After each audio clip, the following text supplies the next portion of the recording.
el artículo que les he pedido que lean. Va a ser muy importante cuando hagamos ya las prácticas, porque va a haber muchas preguntas al respecto sobre esto, y si no lo han leído van a estar en la calle y van a tener un color muy bonito. Creo que no les va a gustar. Entonces, si alguna de estas actividades no funciona bien, nos va a permitir clasificar dos tipos de huéspedes, ¿no? El huésped inmunocompetente y el huésped inmunocomprometido. Inmunocompetente, en las que aparentemente estas tres actividades funcionan bien, y el inmunocomprometido, una o más de estas actividades no funciona bien. ¿De acuerdo? Si hablamos de la actividad antiinfecciosa, ya hemos hablado de los componentes del sistema inmune. Cada uno de esos componentes controla determinados tipos de agentes infecciosos, y obviamente, si no funcionan bien, estos agentes infecciosos que debieran ser controlados por ese componente que no está funcionando bien, van a ser los principales causantes de infecciones. Además, también recuerden que hay factores no relacionados con el sistema inmune, como son los factores tipo procedimientos invasivos, estilos de vida, datos epidemiológicos, viajes, lugares endémicos donde hay enfermedades, en fin. Si esta diapositiva la convertimos solamente en hongos, miren, el componente fagocitario nos ayuda a defendernos y a controlar hongos levaduriformes tipo cándida y filamentosos tipo aspergillus, mucor, fusarium. La inmunidad humoral nos defiende contra hongos levaduriformes encapsulados tipo criptococo. Y la inmunidad celular nos defiende contra hongos levaduriformes que pueden ser cándida, criptococo, los endémicos o dimórficos como Histoplasma capsulatum, Paracoccidosis brasilensis, Porotritchenki, y oportunistas como Pneumocystis gyrovese. ¿Correcto? Entonces, por eso es que es muy importante cuando hacemos las preguntas, ¿no? O sea, primero determinamos el problema. Si este es un problema con sospecha de hongo o una infección fúngica invasora, ya hablaremos de una infección micótica, la primera pregunta que siempre ustedes tienen que hacerse es: ¿en qué huésped ocurre este problema? ¿No es cierto? Porque aquí está la respuesta. Entonces hay que un huésped inmunocompetente y inmunocomprometido. Si es inmunocomprometido, ¿qué huésped inmunocomprometido? Es fagocitario, humoral celular combinado, ¿no es cierto? Entonces, si ustedes deciden que es un paciente neutropénico, pues estos son los hongos más frecuentes que van a afectar a los neutropénicos, ¿correcto? Ahora, ustedes habrán notado que hay hongos que tienen más de un mecanismo de defensa, ¿correcto? Pero siempre hay un predominante, pues un predominante. ¿Correcto? Vamos a tomar la cándida. Fíjense que la cándida tiene componente fagocitario y componente celular. Entonces, ¿cuál es la importancia de esto? Fíjense. Cuando la cándida ocurre en un paciente que tiene falla fagocitaria, por ejemplo, el neutropénico, ¿cómo se comporta la cándida? Invasora. Se profundiza, se mete en los órganos, se mete en la sangre. Súper invasora, por eso que los pacientes neutropénicos tienen este concepto que se llama infección fúngica invasora, que vamos a hablar en unos instantes. ¿Cómo se comporta la cándida en un paciente que tiene falla celular tipo SIDA, tipo VIH-SIDA, tipo que recibe corticoides? ¿Dónde tiene la candidiasis? En la boca, ¿no? En el ano, en la vagina, ¿no? En el tracto aéreo digestivo. Entonces, vienen cosas, ¿de acuerdo? Solamente superficiales. Entonces, si yo tengo falla fagocitaria, la cándida invasora. Si yo tengo falla celular, la cándida es superficial. Y cuando en un paciente que tiene falla celular, por ejemplo, si fuera un paciente con SIDA, ¿cuándo la cándida va a profundizar? Cuando le demos quimioterapia y lo volvamos neutropénico. Qué interesante.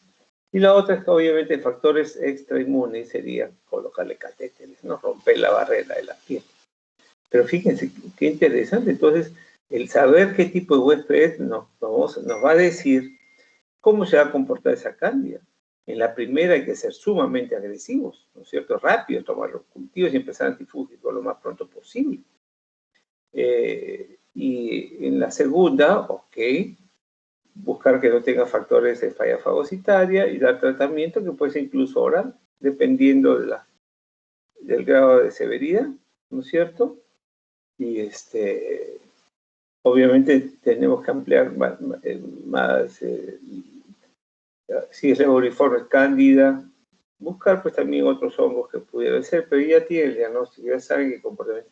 Entonces también nos indica saber esto, hacernos esta pregunta, qué tipo de huésped también nos permite tomar actitudes más rápidas o tomar actitudes de prevención o pruebas diagnósticas o posibles sitios, focos, y donde podamos buscar al hongo, ¿no?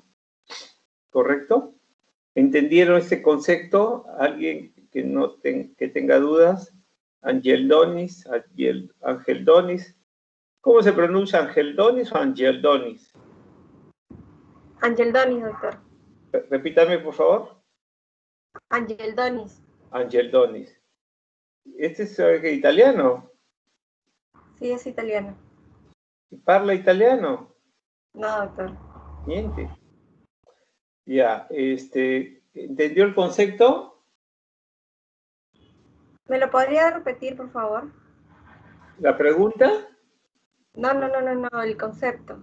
¿Qué no entendió? Lo que pasa es que ¿Lo que pasa que qué? me refería que iba al ejemplo que había colocado. Si podría darme otro ejemplo. Es que ese es el mejor ejemplo. Es el mejor ejemplo para explicar esto, la cándida. El otro ejemplo puede ser el Aspergillus. El Aspergillus es controlado básicamente por fagocitarios, pero también se ha visto que es celular, y sin embargo acá no lo ponemos, pero a través de los años se ha visto que, por ejemplo, la aspergilosis, si tiene falla fagocitaria, es invasora. Y si es falla celular, es crónica. Semi-invasora, poco invasora, ¿no es cierto? Si es invasora, le llaman, por ejemplo, semi-invasora y formas crónicas de aspergilosis. La falla fagocitaria lleva aspergilosis aguda, invasoras. En cambio, la inmunidad celular, las aspergilosis presentan cronicidad, ¿no es cierto? Es mucho más lento. En las formas fagocitarias lo vemos en leucemias agudas, en trasplantados, en las formas crónicas lo vemos en alcohólicos, en EPOC, en hepatopatías crónicas, ¿cierto? Entonces, eso es fundamental. Arias, ¿entendiste eso? Arias. ¿Ciro Arias no está? No está. ¿Entendió el concepto o no? Que es muy importante saber qué tipo de componente fagocitario, qué tipo de componente está fallando para interpretar el comportamiento del agente infeccioso, en este caso los hongos, ¿no es cierto? ¿Quedó claro? Sí, doctor. Ángel Donis, ¿quedó claro? Sí, doctor. ¿No parla italiano? No, doctor. ¿Qué parla? Inglés. ¿Y castellano no? También. Ah, ya. Muy bien. ¿Y quién es el italiano? ¿El abuelo? ¿El bisabuelo? ¿El tatarabuelo? ¿Quién fue italiano? Creo que un tatarabuelo, doctor. Abuela. Tatarabuela. Abuelo tiene que ser, si no, ya hubiera muerto el apellido. Muy bien. ¿De dónde es usted, Ángel Donis? Yo soy de Huancavelica, doctor. De Huancavelica. ¿Qué parte de Huancavelica? En la misma ciudad, Huancavelica. Muy bien. Ok. Entonces sigamos.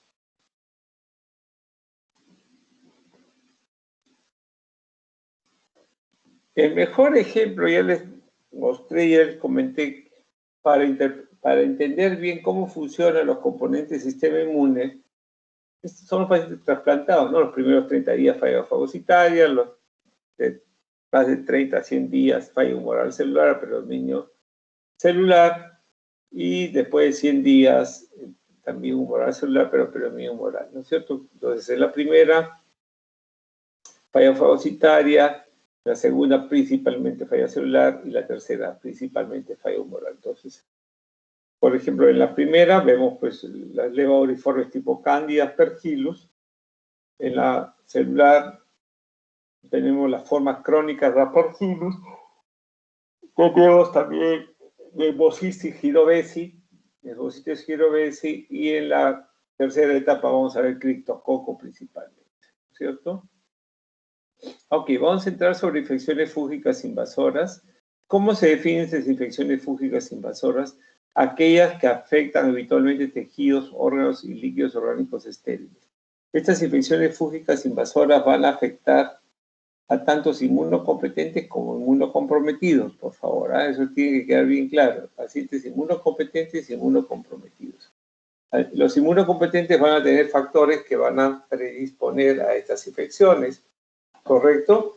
O a veces el agente micótico es más fuerte que las propias defensas y lo ataca, ¿no es cierto? Hay dos categorías clínico-micológicas, las infecciones fúngicas invasoras oportunistas, ahí está la Candida, Criptococo, Nemocystis, Aspergillus, Fusarium, ¿correcto? Y en las endémicas tenemos Citoplasma capsulatum, Paracoccides brasilensis, Coccidioides imitis, Blastocitis, Dermatitidis, tenemos Sporotrichia también, ¿no es cierto? Y otras más. ¿Cuáles de todos los factores de riesgo, todas las poblaciones de riesgo que existen? Hay 3 poblaciones de riesgo más frecuentes. El primer grupo es de los pacientes trasplantados. Pacientes oncohematológicos trasplantados en la progenitores hematopoyéticos. Ese es el grupo muy importante para ser afectado. Los pacientes que están en las unidades de cuidados intensivos críticos, y aquí pueden ser pacientes inmunocompetentes y inmunocomprometidos que estén en la UCI. Y tercero, los pacientes que reciben terapia biológica, ¿no es cierto? Inmunomoduladora. Esos son los, pero eso no quita que los hepatopatías crónicas, los EPOC, los diabéticos, los renales, los pacientes con VIH, etcétera, etcétera, no tengan factores de riesgo y no desarrollen infecciones, ¿no? O un paciente inmunocompetente que por ave motivos amanece con el pie izquierdo también le puede afectar, ¿correcto? Entonces, estas infecciones fúngicas cada vez son más frecuentes, sobre todo en pacientes inmunocomprometidos o pacientes que están hospitalizados con graves enfermedades de base. Produce una gran morbilidad y obviamente demandan el trabajo asistencial del sistema, ¿no? Miren que estas infecciones fúngicas invasoras, si son levauriformes, matan hasta el 50%, si son filamentosos, matan hasta el 100%, ¿de acuerdo? Entonces hay que actuar rápido porque estos matan. Ya dijimos acá, candidiasis invasora hasta el 50%, aspergilosis invasora hasta el 100%. Este cuadro nos habla de mortalidad en relación a actuar rápido.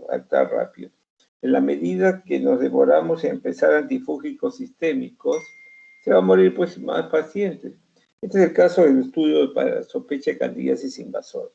Entonces tenemos un paciente de cuidados intensivos que le dan antibióticos, está con fiebre y le dan antibióticos y no mejora, entonces ya está pues 3 días, 5 días y no mejora. Entonces uno tiene que sospechar en hongos, ¿no? ¿De acuerdo? Entonces dice, ok, le voy a tomar hemocultivos, todo, y vamos a esperar que crezca.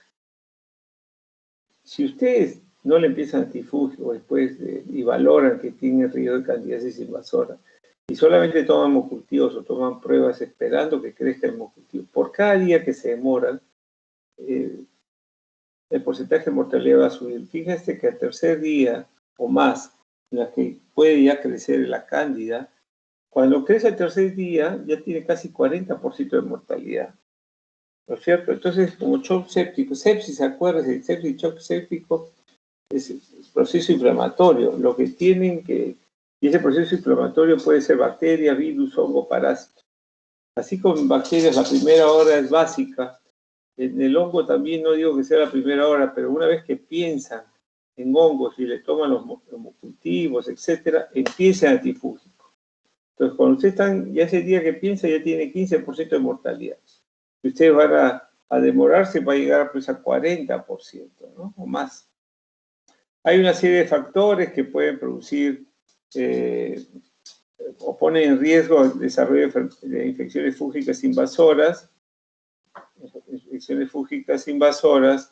a los pacientes, que pueden depender del sistema inmune o no depender del sistema inmune, eso ya lo mencionamos. ¿Qué hay sobre candidiasis invasora? Rápidamente hay esta clasificación que es de formas clínicas de candidiasis invasora, como candidemia, compromiso de órganos profundos, que puede ser hígado, vasos, riñones, y cuando un paciente presenta tanto cándida en sangre como en órganos profundos, se llama candidiasis diseminada. Además, la endocarditis y la meningitis candidiásica también son formas clínicas invasoras. Ustedes también en la literatura van a encontrar candidiasis, candidemia, o una forma clínica, candidiasis candidémica, es decir, que tiene candidiasis de órganos profundos, más en sangre, y candidiasis invasora no candidémica, ¿no? Es decir, solamente en órganos profundos, pero no en sangre. ¿Correcto? Se excluye candidiasis superficiales, ya hemos dicho, hemos entendido que no se considera. ¿Correcto? La candidemia es el cuarto lugar entre las infecciones de torrentes, de torrentes sanguíneos nosocomiales en Estados Unidos.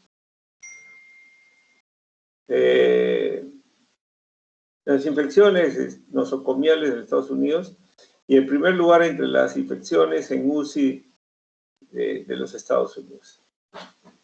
A pesar que el género Candida contiene aproximadamente 200 especies, ahora hablan hasta de 250 especies diferentes, 5 son las principales y producen el 95-97% de las infecciones humanas. Entonces uno divide Candida albicans, Candida no albicans. De las no albicans, Tropicalis, Parapsilosis, glabrata, Cruzei. Y ahora tienen que considerar la Candida auris. Hay un artículo que alguno de ustedes lo va a presentar sobre Candida auris, que es una Candida multidrogo resistente, que es que no se comporta como una pandrogo resistente. ¿De acuerdo? Las poblaciones de riesgo son los extremos de la vida, pacientes oncológicos, sobre todo en neoplasia hematológica, pacientes con quimioterapia, pacientes con enfermedad ingesta-contra-huésped, pacientes diabéticos, que tienen catéter venoso central, que reciben corticoterapia, que usan antibióticos de amplio espectro, ¿no es cierto?, trasplantados, etcétera, etcétera. Fíjense cuáles son los principales factores para hongos levauriformes: neutropenia, catéter venoso central, quimioterapia, antibiótico de amplio espectro, corticoides, inmunodeficiencia. Y si esto lo reemplazaron por no hongos levauriformes, sino por filamentosos, también. Quizás catéteres no, pero neutropenia sí, quimioterapia sí. Antibiótico no, tratamiento corticoide sí, inmunodeficiencia sí. ¿No es cierto? Entonces, muy importante considerar eso. Hay factores de riesgo, como les dije, tanto para Candida como para Aspergillus, que cuando hablemos de Aspergillus enfatizaremos. En un paciente neutropénico, la primera semana son infecciones bacterianas, la segunda semana neutropenia, infecciones por levauriformes, candidiasis invasora, y más de 2 semanas generalmente son infecciones por filamentosos aspergillus. Las cándidas no albicans tienen sus preferencias y sus factores de riesgo, ¿no es cierto? La cándida glabrata, el uso antibiótico de amplio espectro, catéter venoso central. La cándida parapsilosis, nutrición parenteral, porque hacen biopelículas. Y las cándida tropicales y cándida cruzei en los pacientes neutropénicos, tanto en neumonía intrahospitalaria como en trasplantados, ¿no es cierto? Entonces hay que pensar cándida albicans y cándida no albicans. En el Perú la cándida tropicales es la más frecuente. También hay resistencia, no todo es color de rosa, ¿no es cierto? Por ejemplo, la cándida cruzei es resistente al fluconazol, la cándida glabrata necesita dosis más alta, la cándida rugosa es resistente, la cándida lusitianae es resistente a fotericina, al igual que guillermoni lipolítica, y las equinocandinas tenemos parapsilosis y gravata.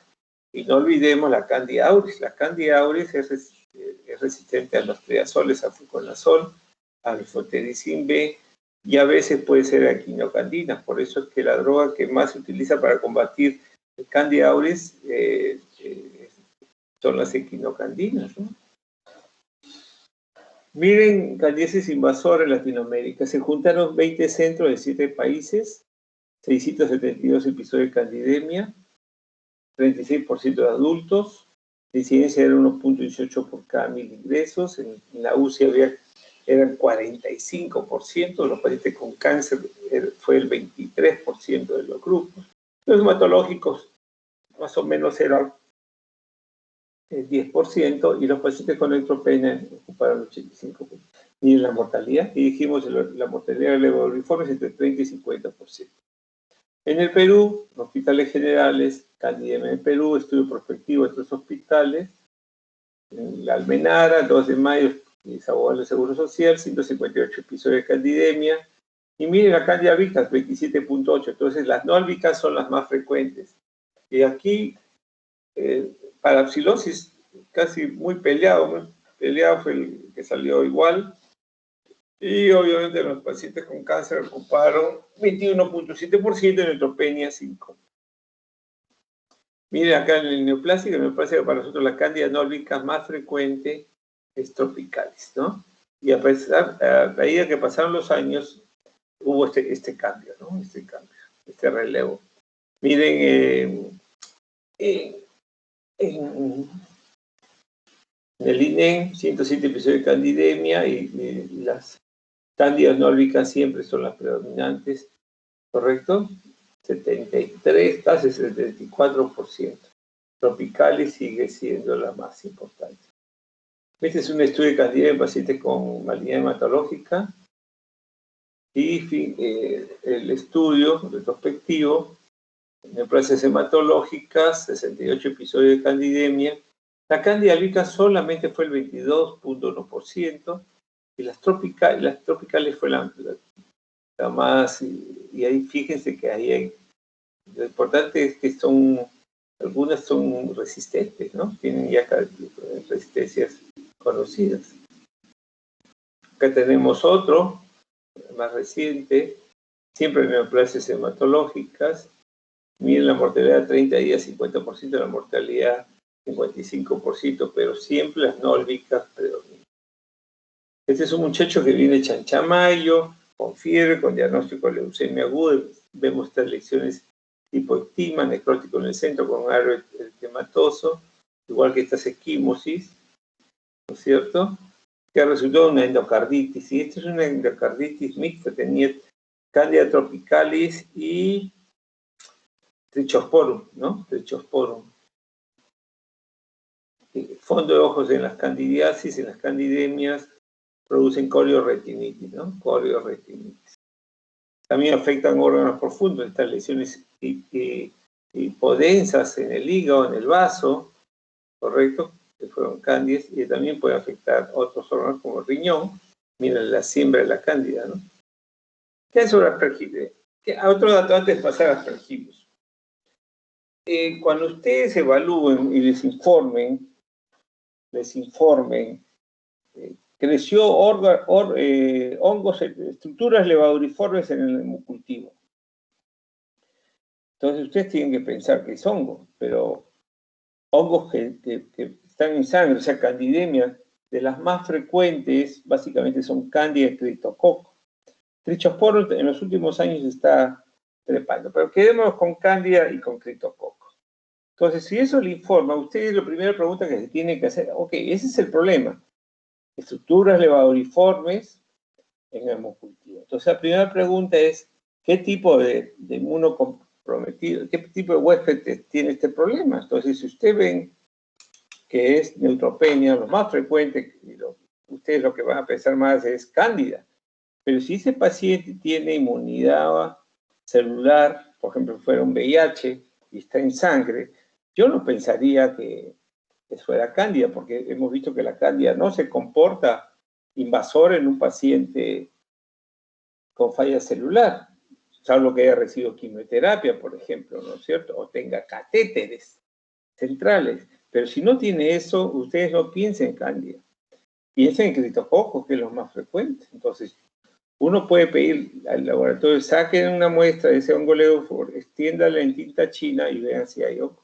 o pueden pedirle en sangre un critolate, es una prueba del antígeno criptococo. Se dan cuenta que qué importante es y cómo ayuda la interpretación a nosotros entender cómo es la interacción entre el sistema inmune y los hongos. Es bien importante, ¿no es cierto? Entonces, ok, creció el hongo, el género Cándida, la especie no albicans, la subespecie tropicalis, y le hacen la prueba de sensibilidad y es pan sensible, ¿no es cierto?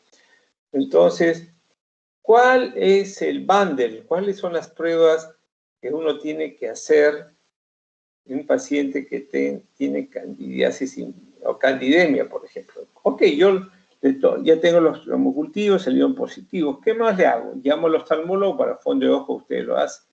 Llamo al cardiólogo para que le haga un ecocardio de descartar endocarditis. ¿De acuerdo? Le hago una tomografía abdominopélvica para ver si hay compromiso de hígado, vasos, riñones, ¿no es cierto? Si tuviera plata en el Perú, le pediría el marcador 1,3 beta de glucano, que no lo tenemos, ¿de acuerdo? Y a ese paciente con candidemia, ustedes le deben seguir cada 48 o 72 horas, tomarle un par de hemocultivos, hasta que este par de hemocultivos sea negativo. Si ese par de hemocultivos es negativo, luego que han empezado ustedes el tratamiento antifúngico, si por ejemplo, un lunes le encuentran el hemocultivo y le dicen positivo, ¿no es cierto? Ustedes empiezan un tratamiento que ya vamos a conversar. Y a partir de ahí, cada 48 horas, 72 horas, yo diría cada 48 horas. Entonces le toca el miércoles, le toca el viernes y así. Imagínense que el viernes, el domingo que le tomaron, ya tienen el par de hemocultivos negativos, ¿no es cierto? Sale el par de hemocultivos negativos y si solamente tiene candidemia, le suman 14 días más de tratamiento. O sea, 7 días hasta que salió negativo, más 14 días más, punto. Pero si tuviera compromiso de órganos profundos, hígado, vaso, riñones, hasta que desaparezcan las lesiones, las imágenes, y eso puede ser semanas, meses. Ahora, ¿qué decido yo para iniciar tratamiento para candidiasis invasora o candidemia? ¿No? ¿Qué es lo que yo decido? Ok, miro mi paciente, pues, miro mi paciente. ¿Está neutropénico o no está neutropénico? ¿No es cierto? Es una.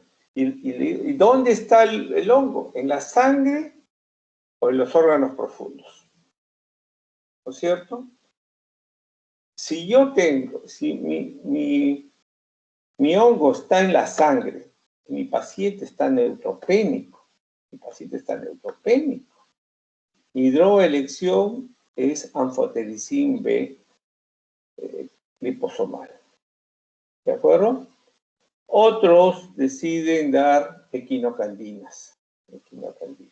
¿De acuerdo? Cualquiera de los dos. ¿Sí? ¿Por qué? ¿Por qué sobre todo anfotericin B? Porque hemos dicho que los pacientes neutropénicos están en riesgo tanto para levaduriformes para filamentosos. Y ya vamos a ver, cuando hablemos de antibióticos, vamos a hablar que el anfotericin B es el antifúngico con mayor espectro. Entonces, si bien tengo la cándida, pudiera tener aspergillus, entonces yo quiero cubrir esa parte y la gente le da el anfotericin que cubre también aspergillus. Hay otros que dicen, no, si ya tengo cándida, difícil que sea aspergillus además. Entonces le dan equinocandinas que para aspergillus es fungistático. Y entonces prefieren darle equinocandinas para eliminar la cándida, sobre todo en sangre, por el hecho de que las equinocandinas son los fármacos que con mayor rapidez limpian el hongo del torrente sanguíneo.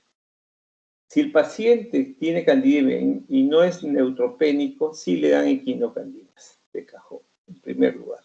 Entonces, si está neutropénico, anfotericin B o equinocandinas, y si está no neutropénico, equinocandinas. Ahora, ya no es candidemia, es candidiasis invasiva de órganos profundos. No tengo el hongo identificado. Tanto en neutropénico como no neutropénico, de preferencia anfotericin B.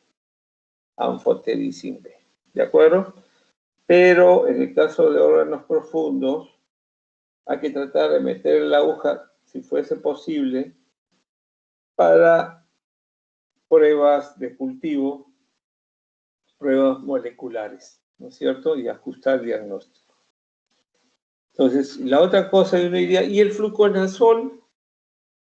Solamente vamos a usar fluconazol en candidiasis invasora cuando tengan el hongo aislado y el hongo tipificado y el hongo que le han hecho las pruebas de sensibilidad, porque hay muchos hongos, muchas cándidas que son resistentes. Si no, no se da. Y en pacientes neutropénicos no den fluconazol. No den fluconazol. Siempre dar equinocandinas o fotericin B. Pero en neutropénicos evitemos. Algo que, ¿qué pasa si crees una cándida albicans en sangre en un neutropénico y insensible a fluconazol? Pero el riesgo de afotericin, el riesgo de riesgo de aspergilosis, mejor no. Solamente podría usar fluconazol en un paciente inmunocompetente que tenga alguna infección.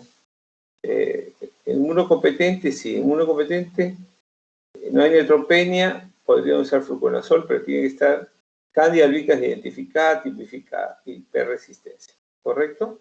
O sea que es muy importante. Aspergilosis invasora es el principal filamentoso que afecta a los niños. ¿No es cierto? Doctor, disculpe.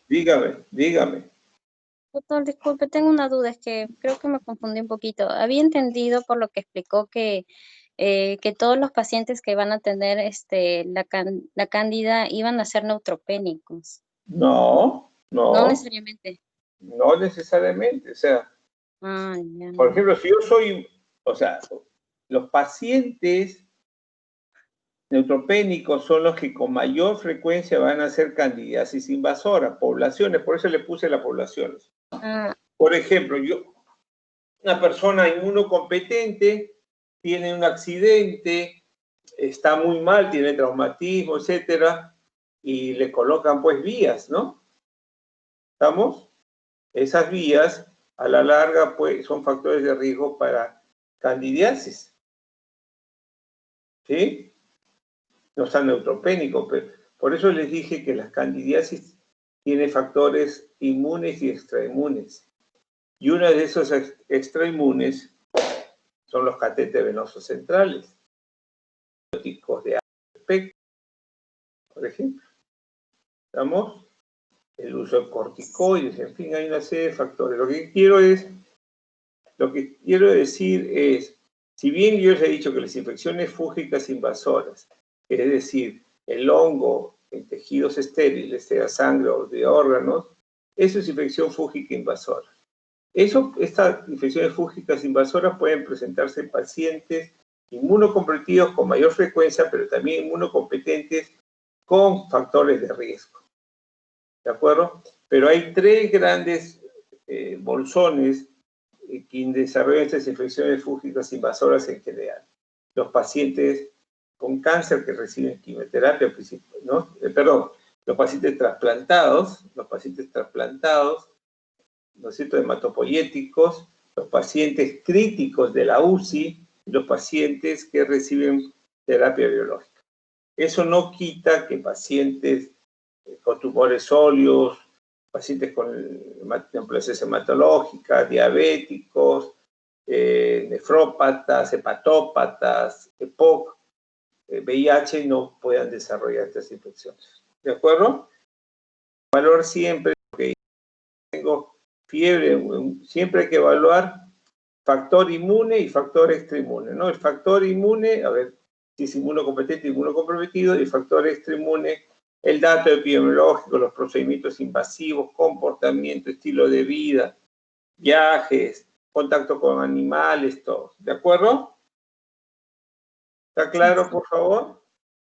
Sí, doctor, gracias. Ya, ok. Quien no tenga claro, por favor, pregunte. Nadie se va a molestar. Doctor, disculpe. Dígame. Y en el caso que había mencionado choque séptico, que dijo que al primer día era mejor darle el tratamiento antifúngico, ¿qué tratamiento se le da? No, yo no he dicho primer día. El Dijo que paciente ingresa a cuidados intensivos con sepsis, choque séptico y le empiezan antibióticos, ¿no es cierto? Eso es lo que dijimos. sí.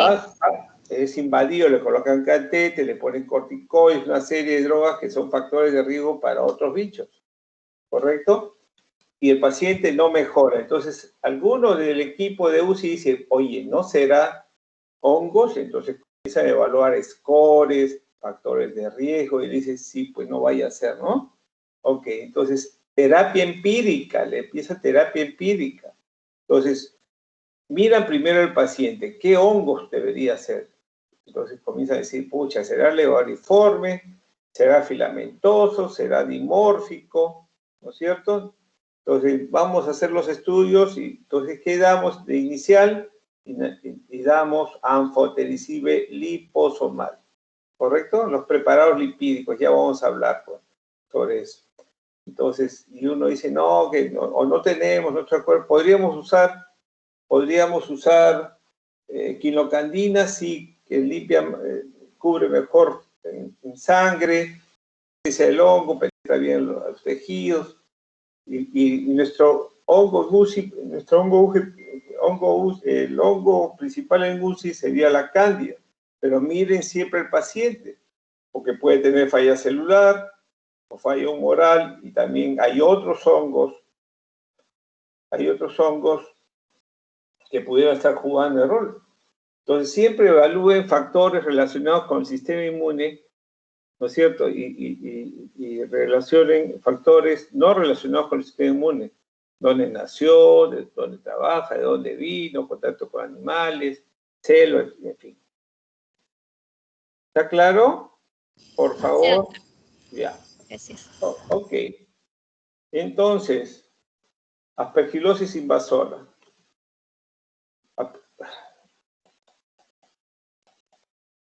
El Aspergillus fumigatus es el más conocido y el terris es importante porque es resistente a anfotericin B. Los Aspergillus podemos dividir en fumigatus y no fumigatus. Los no fumigatus son principalmente resistentes a los triazoles, al voriconazol, posaconazol, etc. Los fumigatus también pueden ser. ¿De dónde sale tanta resistencia? En países europeos y asiáticos se usa para la agricultura antifúngicos triazólicos, entonces hay una resistencia cruzada. Y ese es el gran problema, que llegará a América, sobre todo América del Norte ha llegado, sí. Falta investigar Latinoamérica. Las aspergilosis en pacientes inmunocomprometidos, sobre todo en neoplasias hematológicas, pueden ser tan altas como 40% y la mortalidad más del 90%. Y los órganos blancos principales son los pulmones, los senos paranasales y el sistema nervioso central. Los aspergilos ingresan por la nariz por inhalación. Su órgano blanco principal es el pulmón. De ahí pueden meterse a los vasos sanguíneos e irse principalmente al sistema nervioso central. ¿Correcto? El hongo que ingresa por inhalación puede quedarse en la nariz y producir sinusitis, puede bajar y producir compromiso pulmonar, neumonía, ¿no? Y eso es que depende, muchas veces depende del tamaño de la conidia del hongo. Generalmente la conidia del hongo del flavus es más grande y se queda ahí. Entonces todas las infecciones fúngicas por aspergillus son por flavus, en vías respiratorias altas. Y en bajas generalmente fumigatus porque es más chiquito, pasa hasta el fondo. Vean todos los factores de aspergilosis invasora. Tenemos factores inmunotrasplantados, neutropénicos, agentes anticélulas T, inmunecelular, corticoides, inmunodeficiencias primarias, pero también tienen otros factores de riesgo. Miren, con trasplante de órganos sólidos, pacientes críticos, enfermedad hepática crónica, EPOC, enfermedad pulmonar obstructiva crónica, diabéticos, VIH, ¿te das cuenta? Entonces ahora cada vez vemos más pacientes, más aspergilosis invasora en UCI. Entonces los factores de riesgo, por ejemplo, invasores, tenemos factores de riesgo dependientes de la inmunidad, pero también tenemos factores de riesgo no dependientes de la inmunidad, ¿no es cierto? POC, postquirúrgicos, etcétera, etcétera. Y hemos dicho que las aspergilosis serían en pacientes neutropénicos a partir de la segunda semana. Un poco de información de acá del INE.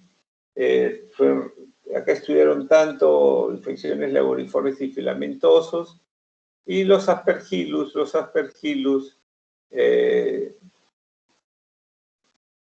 ocuparon más o menos el 1.6% en nuestra estadística, ¿no? En nuestros trasplantados, las infecciones fúngicas invasoras tipo por Aspergillus invasora son los hongos más frecuentes que afectan a nuestros pacientes trasplantados en la institución. Esta es una rhinosinusitis por Aspergillus flavus en una leucemia mieloide aguda, ¿no? El Aspergillus les gusta tanto el vaso sanguíneo que lo obstruye, entonces produjo necrosis del cartílago, ¿no? Así es. El árbol en brote muy relacionado con tuberculosis, Aspergillus también lo ven en el lado izquierdo, y en el lado derecho abajo ven una imagen blanca. Ese es el signo del halo en pacientes neutropénicos. Compromiso pulmonar, dicen que es el signo más temprano imagenológico. ¿Qué representa? Lo blanco, necrosis, y el virus medular que lo rodea es la sangre, hemorragia. Entonces, en el límite entre el virus medular y la hemorragia y la necrosis, se toma una biopsia y van a ver cómo los aspergillus obstruyen los vasos sanguíneos. Entonces, la aspergilosis tiene dos fases en el pulmón, dos momentos. Una fase bronquial, vive en el bronquio, tranquilo, y tiene una fase angioinvasora cuando se transforma en IFA. Entonces, cuando la conida llega al pulmón, son los macrófagos los que se encargan de destruir las conidias. Pero en pacientes inmunocomprometidos, sobre todo en pacientes neutropénicos, esa conidia, eclosiones, se convierte en IFA. Y si tuviéramos neutrófilos, no sucedería eso y se comería pues a la IFA. Pero como no hay, la IFA aprovecha y se mete al vaso sanguíneo, y de ahí va al pulmón y luego, ¿no es cierto?, principalmente al pulmón, y puede pasar también a la circulación mayor para llegar a otros órganos, ¿no es cierto?, al cerebro, al hígado, al vaso, en fin. Entonces, hay dos fases, bronquial y angioinvasiva. En pacientes no neutropénicos es muy raro que haya angioinvasiva. Entonces, en un paciente no neutropénico, el compromiso básicamente es bronquial, pulmonar. ¿De acuerdo? En cambio, en neutropénico sí hay de ser la forma invasora, generalmente. ¿Ok? Ahí está, miren el pulmón. Lo blanco es lo que está en el centro y el virus medulado es la hemorragia que rodea. Y si hacemos biopsia, estudio microscópico en el límite de estos, ahí están las cifras que están bloqueando la sangre. Y entonces ahí está el signo nodule with halo. El signo del halo es la lesión imagenológica más temprana representativa de la fase angioinvasora. El hongo, cuando se replica, va a liberar tanto en los bronquios o en la sangre, digamos, restos de su cobertura. Y eso lo vamos a buscar como biomarcadores. El principal biomarcador que tiene el Aspergillus se llama galactomannan. Entonces, cuando yo tengo un paciente que no tiene neutropenia y sospecho de aspergilosis invasora pulmonar, tengo que hacer una broncoscopía, un lavado bronquial y pedir ahí galactomannan, ¿no es cierto? Pero yo tengo un paciente neutropénico, entonces veo estas lesiones, pucha. Ese paciente está ya, porque ¿cómo llegó el hongo al pulmón? ¿No es cierto? Inhalando, sí, pero tengo riesgo de neutropénico que se meta a torrente sanguíneo, o sea, que haga la angioinvasora. Le pido galactomannan en sangre y sale positivo.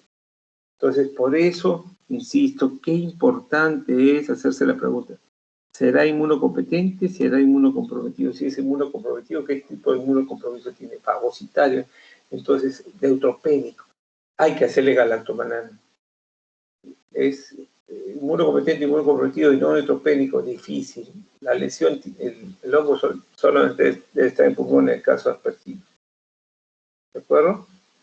La droga de elección para aspergilosis son los triazoles, principalmente voriconazol y también isavuconazol. Y con mayor experiencia, voriconazol. Alternativa, anfotericin B liposomal, es decir, preparado lipídico. ¿De acuerdo? Mucormicosis, el otro filamentoso, el mucor, Rhizopus, ahora Arcidia ya cambió el nombre, se llama leishtemia. La característica importante de las cifas es que la bifurcación, las cifas son gruesas, no tienen tabique y casi en ángulo de 90 grados. A diferencia de las aspergillus, que las cifas son más delgadas, son tabicadas y el ángulo de 45 grados. Pero eso ya no es tan cierto, como los mucorales abarcan diferentes especies, entonces se ha visto que y se combinan, hay un rizomucor, entonces ahí algunos he visto que tiene 90 grados, pero en general se sigue enseñando como que todos tienen 90 grados, ¿no? ¿Cuáles son los factores de riesgo para mucormicosis, diabetes, concitoacidosis, corticoterapia, terapia inmunosupresora, ácidos neutropénicos? La mortalidad llega hasta 100%, dijimos que filamentosos tiene esa característica. ¿Correcto? Miren, esta es una niña con leucemia aguda que tiene una lesión en paladar, finalmente terminó siendo mucormicosis. Ahí está la coloración metenamina de plata, ángulo de 90 grados y fracturezas sin tabique. Así como el aspergillus tiene su signo del halo, el mucor tiene su signo del halo invertido, ¿no es cierto? Es al revés. En fusariosis, dos factores de riesgo muy importantes, neutropenia y onicomicosis de los pies. Por eso en los pacientes trasplantados que van a recibir quimio, siempre hay que revisar los pies, los espacios interdigitales y hacerle estudio. Por no hacerle estudio adecuado, este niño tenía las lesiones y lo trasplantaron y miren, hizo fusariosis diseminada y se murió. Y todito. Pasamos a los hongos controlados por la inmunidad humoral y aquí está el complejo criptococo, ¿no es cierto? Criptococo neoformas, que le gusta el sistema nervioso central, tiene tropismos al sistema nervioso central, y Gatti, que se queda el pulmón. Este es un hongo encapsulado, y hemos dicho que los microorganismos encapsulados, su secuencia de infección son pulmón, neumonía, en este caso de hongo, neumonía crónica, leucemia, y le va al sistema nervioso central, meningoencefalitis crónica. ¿De acuerdo? ¿Ok? El criptococo es frecuente en los pacientes con cáncer, así como en los pacientes con VIH. Estos son los factores de riesgo, todo lo que tenga, principalmente falla celular, pero también tiene falla humoral, la presencia. Pero que no se puede tener en combinación, pero por eso ustedes lo ven también en más de 100 días en los trasplantados. Si bien predomina lo humoral, también hay algo de celular. Entonces tenemos SIDA, leucemia linfocítica crónica, neoplasias, diabetes, enfermedades autoinmunes, alcoholismo, trasplantados, corticoides, etc. Otros factores, miren, son drogas inmunomoduladoras, rituximab, lentuximab, fludarabina, no todas son inmunomoduladoras, perdón, fludarabina, ciclofosfamida, corticoides, ¿no? Y este es el criptococo. El criptococo es un hongo encapsulado, está gemando en líquido de cefalorraquía que ha sido, tiene la tinta china, entonces podemos verlo. O la coloración metenamina de plata para verlo en los tejidos, ¿no? Y por último, no hablamos de los endémicos, porque ustedes van a tener un seminario, van a tener teorías, pero yo voy a hablar algunas cositas de endémicos importantes, darle puntos claves. El neumocistosis por neumocitis girovesi, por las poblaciones de riesgo, leucemia linfática aguda, corticoterapia, análogos de purina como fludarabina, pacientes con VIH, sobre todo CD4 menos de 200. El 99% son compromisos son pulmonar, la mortalidad es 50%, estoy hablando de mortalidad no VIH, ¿eh? O sea, la hemocitis es mucho más grave en pacientes no VIH que VIH. El diagnóstico, el dato epidemiológico, el cuadro clínico y los exámenes auxiliares, ahí tienen exámenes directos, INSA, inmunofluorescencia directa, tienen imagenológico, reflectoras, y tienen pruebas no dependientes de cultivos como el PCR, ¿no? La droga de elección, ustedes saben muy bien que es el cotrimoxazol forte, el cotrimoxazol forte. Ahí ven una placa. ¿Y cuáles son las lecciones para llevar a casa? Las infecciones fúngicas invasoras son tópicos que queman enfermedades infecciosas. Las infecciones fúngicas aún permanecen con muy alta mortalidad, particularmente infecciones por filamentosos. El diagnóstico temprano y el tratamiento oportuno, es decir, la prevención primaria, la prevención secundaria, más el mejoramiento de las defensas del paciente, son cruciales. En Latinoamérica enfrentamos retos en diagnóstico y tratamiento, sobre todo costos, tanto de pruebas diagnósticas terapéuticas.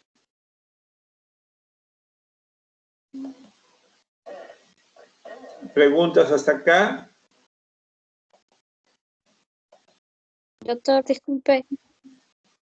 Dígame. Con lo que respecta a la aspergilosis, mencionó que la droga de elección era el voriconazol y la anfotericina B, ¿verdad? Pero al No, comienzo... dije que la droga de elección para aspergilosis invasora, es voriconazol o isavuconazol. En segundo lugar, anfotericin liposomal. Eso fue pero lo doctor, que... en el caso en el caso entonces, porque al comienzo mencionó que sí, algunos eran resistentes a los triazoles, ¿no? Y en el caso de la resistencia, ¿qué droga? Si es triazol, le puedo usar anfotericin, ¿no es cierto? La anfotericina B. Ya, doctor. Sí, pensé que se daban juntos. Ya, gracias.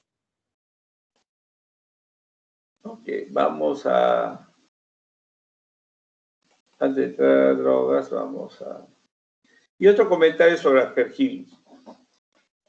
¿Cuáles son los mecanismos por los cuales el aspergillus produce daño en el ser humano? Hay 4 principales. El primero es cómo funciona el aspergillus. Se llama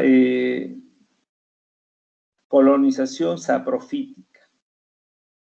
Y ahí tenemos el aspergiloma, ¿no? Que es una forma de aspergilosis crónica. ¿Cuál es el aspergiloma? El paciente tiene en el pulmón, en senos paranasales, en el oído, una cavidad previamente. Entonces, el hongo ingresa ambientalmente y se posa dentro de la cavidad, dentro del seno paranasal o del conducto auditivo, y entonces comienza a reproducirse. Y al reproducirse, se reproduce como una bola. Entonces, por eso se le conoce como bola fúngica. Las bolas fúngicas, porque todavía no han determinado qué tipo de hongos, pero varios hongos pueden por eso. Pero en el caso de la bola fúngica por aspergillus se le conoce como aspergiloma. Entonces, si yo ha tenido tuberculosis, por ejemplo, me queda un hueco, ahí puede crecer el aspergiloma. Cuando es unilateral por muchos años en la vida, se ha decidido que ese es quirúrgico. Cuando es bilateral, generalmente tratamiento médico con antifúngicos orales tipo voriconazol o isavuconazol, pero solamente quirúrgico en caso que sangrara, que hemoptisis severa, que no lo para, nada, ahí tienen que entrar a operar. ¿De acuerdo? El doctor David Denning del Centro de Investigación de Aspergilosis en Manchester, él propugna que las formas de aspergilomas deberían ser todas médicas, tanto la unilateral como la bilateral. Pero algunos dan tratamiento solamente en la unilateral, pero el consenso es todavía sacarlo. ¿De acuerdo? La segunda forma de daño del aspergillus Porque, perdón, el aspergiloma, ¿por qué es la idea de daño? Porque obviamente va creciendo y va erosionando el piso y se puede encontrar con vaso y por eso hay hemorragia. El sangrado por vía respiratoria, hemoptisis, y puede ser hemoptisis invasiva. La segunda forma de hacer daño es la hipersensibilización, es decir, lo que causa es como si fuera alergia, ¿no? Entonces, si está en el pulmón, como si fuera asma. Y entonces, eso, ¿cómo se maneja eso? Se maneja básicamente con corticoides y se puede usar itraconazol en suspensión. Tratamiento. Puede usar bórico también, pero itraconazol en suspensión. La tercera forma es la forma invasiva, el mecanismo invasivo, invasor. ¿Sí? Pero esta forma invasiva la podemos dividir en dos, la que es el paciente está inmunocomprometido plenamente y severamente, y el paciente que está inmunocomprometido así a media caña, ¿no es cierto? ¿Cuáles son los que están plenamente leucemias agudas? Trasplantados, por ejemplo, trasplantados. Y los que están a media caña, los crónicos, ¿no es cierto? EPOC, hepatopatía crónica, nefropatía, alcohólicos, ¿no es cierto? Son los que están entonces. Por eso es que las plenamente inmunoconvertidos son agudas invasoras y las otras son crónicas no invasoras. ¿Ya? Entonces, esa es la otra forma, invade y aprovecha las deficiencias, el grado de deficiencia, la severidad del inmunocomprometido. Y la cuarta forma es a través de producción de toxinas, cierta producción de toxinas. Que ahí está la aflatoxina, que se relaciona con el hepatocarcinoma también, y también toxinas propias y que lesionan el pulmón, ¿no? Pueden llevar a neumonitis química. Esas son las cuatro formas principales que el Aspergillus produce daño. ¿Alguna pregunta hasta acá? ¿Alguna pregunta hasta acá? En la forma de hipersensibilidad se llama aspergilosis broncopulmonar alérgica, ¿no? Aspergilosis broncopulmonar alérgica. Puede ser la rhinosinusitis fúngica, alérgica fúngica también, ¿no? Por aspergilosis. Aparece imágenes en su pantalla. No, doctor. No, A ver, doctor. vamos a ver. A ver.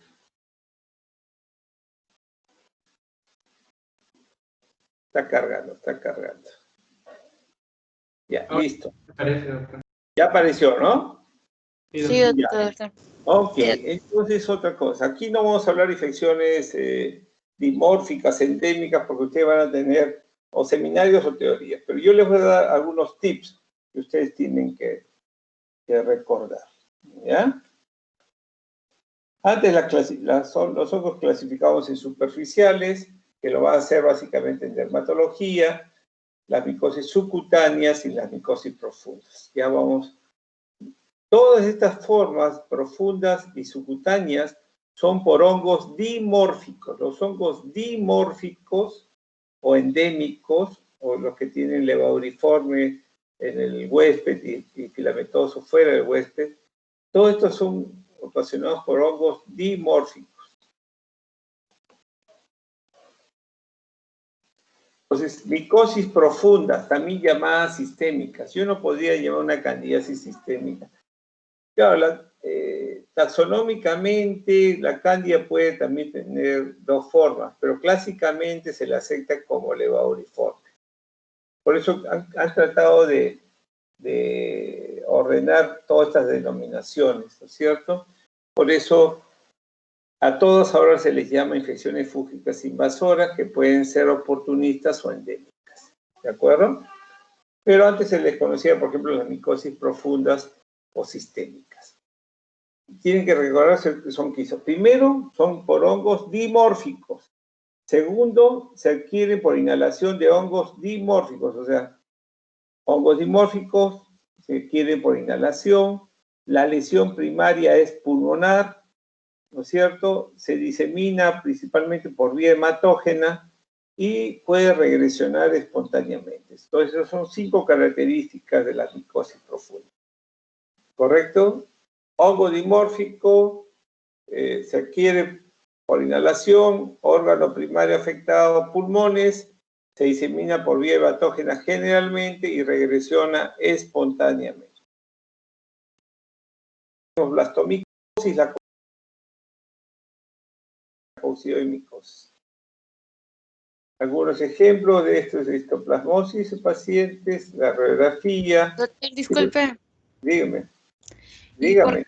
¿Y la regresión espontáneamente a qué se debería? Si son... Podría ser, les dije que las afecciones de los hongos, hay hongos que solamente afectan pacientes inmunocomprometidos, ¿no es cierto? Uh-huh. Y hay hongos que afectan a pacientes incluso inmunocompetentes. Claro. ¿Correcto? Sí. Entonces, es en ese grupo de pacientes que es posible que la lucha primero le está ganando el hongo y después el inmunocompetente controla. Va a ser el grado, de acuerdo al grado de severidad que tenga en el sistema inmune. ¿De acuerdo? Sí, doctor, gracias. Okay. Sí, más que nada inmunocompetentes entonces, sí. ¿No es cierto? Sí. Estas son lesiones de paracoccidiomicosis, ¿no? En el paladar, como si fueran las lesiones acabocado. Recuerden que a estos pacientes se les caen los dientes porque se limpian con ramitas de la selva los dientes y ahí está el hongo, y el hongo remueve las piezas dentarias y se limpia el popó después de defecar. Por eso las lesiones también se presentan anorrectales, ¿no? Este paciente pudiera ser tuberculosis, pero es una aspergilosis, produce las cicatrices, los ganglios, adenopatías, ¿correcto? Miren la placa, ustedes pueden ver, podría ser una TB, pero es realmente una paracoccidiomicosis. Gran simulador. ¿De acuerdo? Ahora, estas micosis subcutáneas o por implantación, porque ocurre cuando se pinchan con las espinas de las plantas, por ejemplo. Entonces, por accidente. Entonces, primera característica de las micosis subcutáneas son por implantación, hongos dimórficos. Segundo, se adquiere por implantación, por accidentes, ¿no? Con espinas, ramas que tiene el hongo. Correcto. Por ejemplo, los jardineros presentan mucho. Entonces, la lesión primaria, ¿de dónde ocurre? En partes blandas del tejido celular subcutáneo principalmente. ¿Cómo se disemina? Se disemina por diseminación linfática o linfagítica, como quieran llamarla, o por contigüidad, ¿correcto? No regresionan espontáneamente, ¿de acuerdo? O sea, una vez que atacan, que se deciden, sí, progresan, sobre todo en pacientes inmunocomprometidos. ¿Ya? Y en inmunocompetentes se mantienen hasta donde pudieron avanzar, pero no regresionan. En cambio, los profundos sí pueden regresionar. No es lo más frecuente, obviamente, no es lo más frecuente, pero también son características que deben mencionarse. Entonces, ustedes ya tienen las 5 características de cada una de estas micosis. Y acá tenemos ejemplos como cromoblastomicosis, esporoticosis, feoifomicosis subcutánea, lobomicosis, micetoma, rinosporidiosis. Esta es una forma de esporoticosis cutánea fija, lesiones fijas solamente en la piel, de laboratorio, que lo van a ver como margaritas, etc. La finalidad no es mostrarle ni hacer desarrollar la infección, simplemente las características de los grupos de hongos dimórficos endémicos regionales. ¿Ya? ¿Alguna pregunta?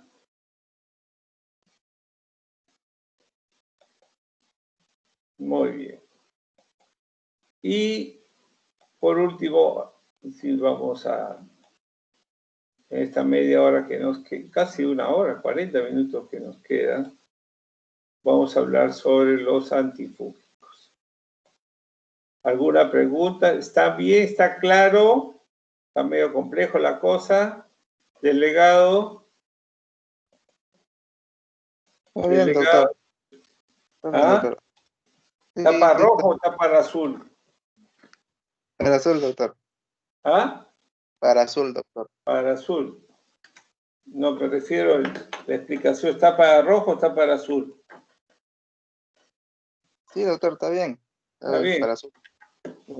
Muy bien, ok. Listo. ¿Usted qué dice, Apolinario? ¿Qué dice? Sí, doctor, sí se entiende. Sí se entiende ya. Muy bien. Entonces vamos a hablar de los antifúngicos sistémicos, polienos, triazoles, equinas y antimetabólicos.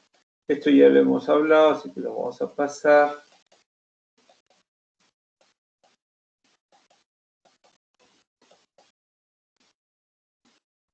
Siempre recuerden eso, ¿no? Para el diagnóstico. El dato epidemiológico, el cuadro clínico de los exámenes auxiliares. Estos exámenes auxiliares de laboratorio los vamos a test diagnósticos dependientes de cultivos, test diagnósticos independientes de cultivos. Los independientes de cultivos son antígenos, anticuerpos y prueban ADN o ARN. Y los test diagnósticos dependientes de cultivos son los directos y los cultivos, ¿no es cierto? ¿Estamos? Obviamente ahí se agrega, hay que agregar los test imagenológicos aparte, los test o las evaluaciones anatomopatológicos con sus coloraciones, química, etcétera, etcétera. También hemos hablado de los factores de riesgo para infecciones fúngicas invasoras, y aquí siempre tienen que recordar que hay factores de riesgo propios del huésped, sobre todo de inmunodeficiencia, pero también estilos de vida, comportamiento, desempeño donde trabaja.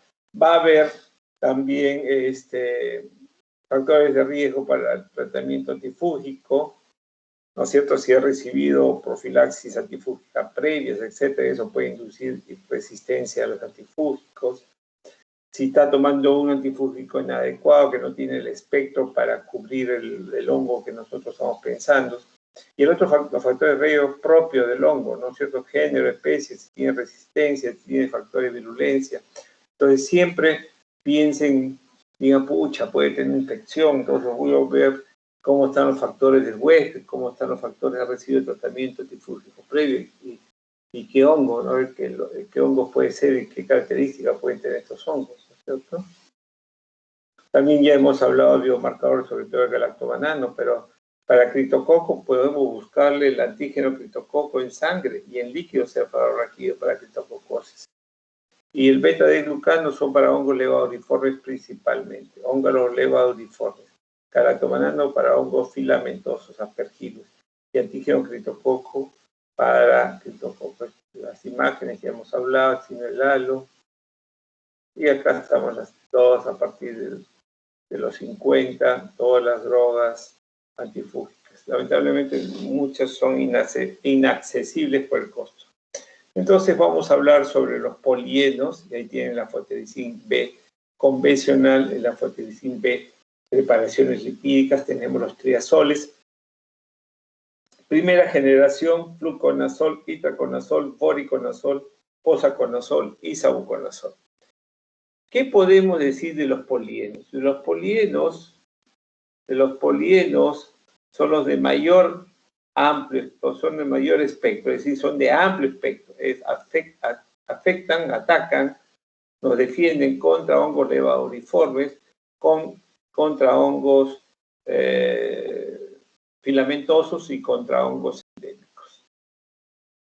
Los triazoles básicamente van a atacar principalmente hongos levadouriformes y filamentosos, ya vamos a hablar. El otro grupo son las equinocandinas, que principalmente son para hongos levadouriformes tipo cándida, no tanto para aspergillus y como alternativa para Pneumocystis gyrovese, ¿no es cierto? Y los antimetabolitos, flucitocina, hongos levadouriformes, cotrimosazol, Pneumocystis gyrovese. Entonces tenemos 4 equipos, tenemos los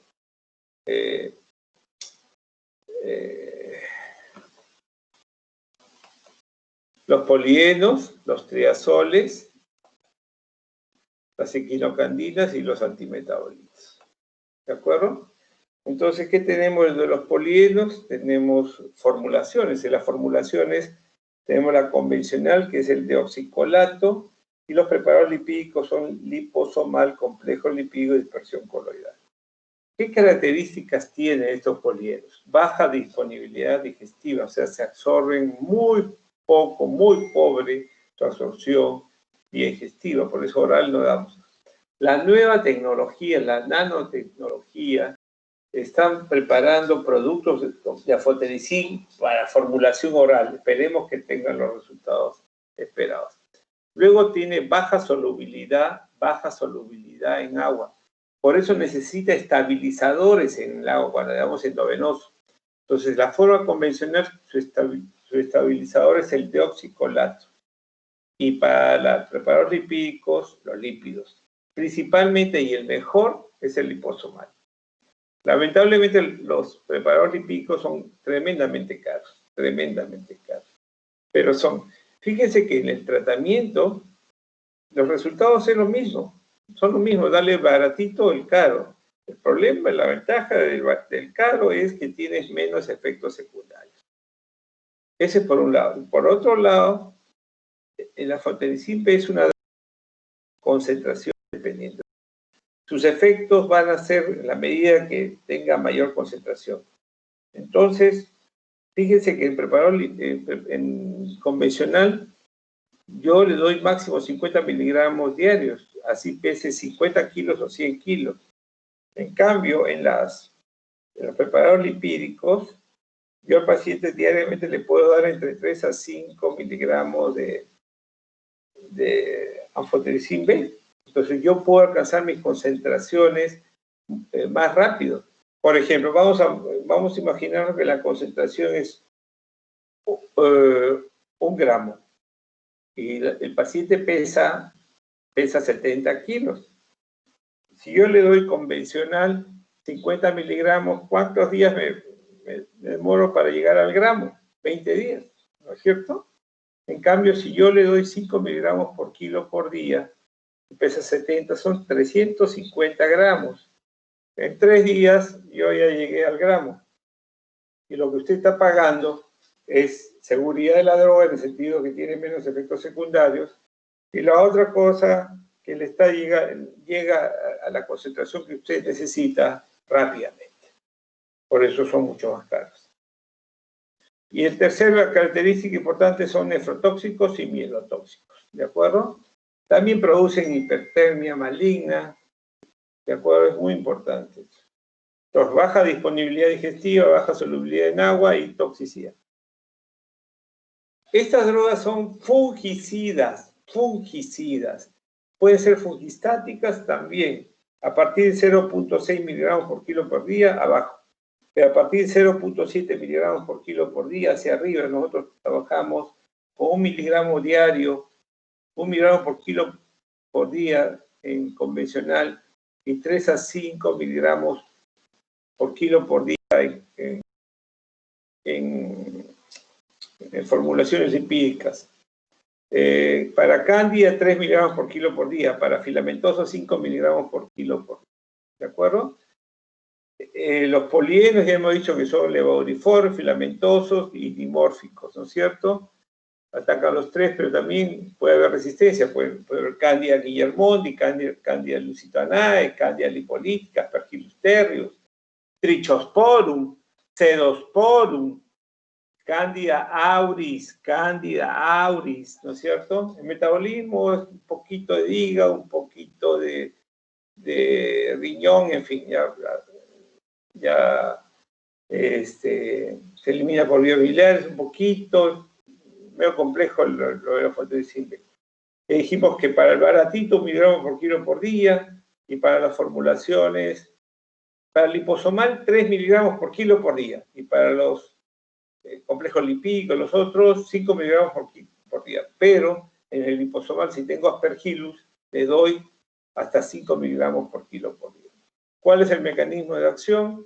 Ahí está la membrana celular del hongo. Normalmente esa dice alcosterol, el ser humano lo tiene colesterol, y ahí está, le estamos infundiendo el anfotericin, son como barritas separadoras, separan, producen unos canales, y todos esos canales se escapa el contenido del hongo. Entonces el hongo muere por desecación, por deshidratación, ¿no es cierto?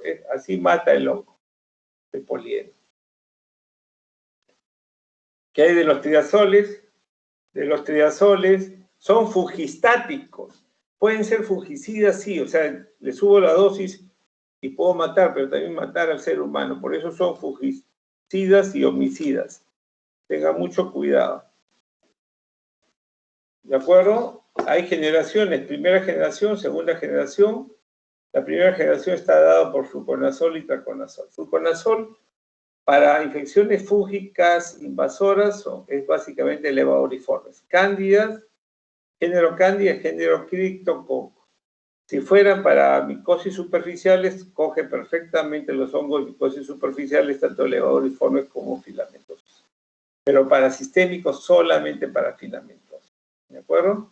Y traconazol también sirve para micosis superficiales y para infecciones fúngicas invasoras, pero está básicamente dedicado, por ejemplo, le hemos dicho para la aspergilosis broncopulmonar alérgica, está dedicado ahora sobre todo para hongos endémicos, ¿no es cierto? Lo usamos en tratamiento de esporotricosis, leves a moderadas, en las severas pasamos a anfotericin B, lo usamos en paracoccidioides, micosis en la forma severa, se usa anfotericin, y las leves y moderadas usamos el itraconazol. ¿De acuerdo? Sobre todo en su formulación jarabe, sirup, ¿ya? En las otras formulaciones no tiene buena absorción, ni la propia endovenosa del itraconazol. Prácticamente creo que están retiradas del mercado. El voriconazol es la droga de elección para aspergilosis invasora. Eso es lo que usted tiene que ver. Pero tiene ciertas limitaciones, varias limitaciones farmacocinéticas, ¿no es cierto? Que ahí compensa el isavuconazol, compensa esas variaciones. Por eso se han convertido en las dos, comparten las drogas de preferencia para aspergilosis invasora. Posaconazol también está ahí, pero es una droga que más acompaña o continúa tratamiento antifúngico, por ejemplo, para mucorales o para aspergilosis, pero en general para mucorales. Yo empiezo con anfotericin B liposomal, cumplo mi dosis para evitar toxicidad y paso con voriconazol, paso con posaconazol.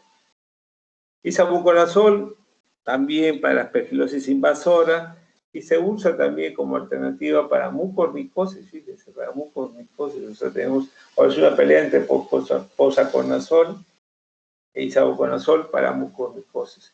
Voriconazol todavía no pierde, digamos, el primer lugar para aspergilosis. ¿De acuerdo?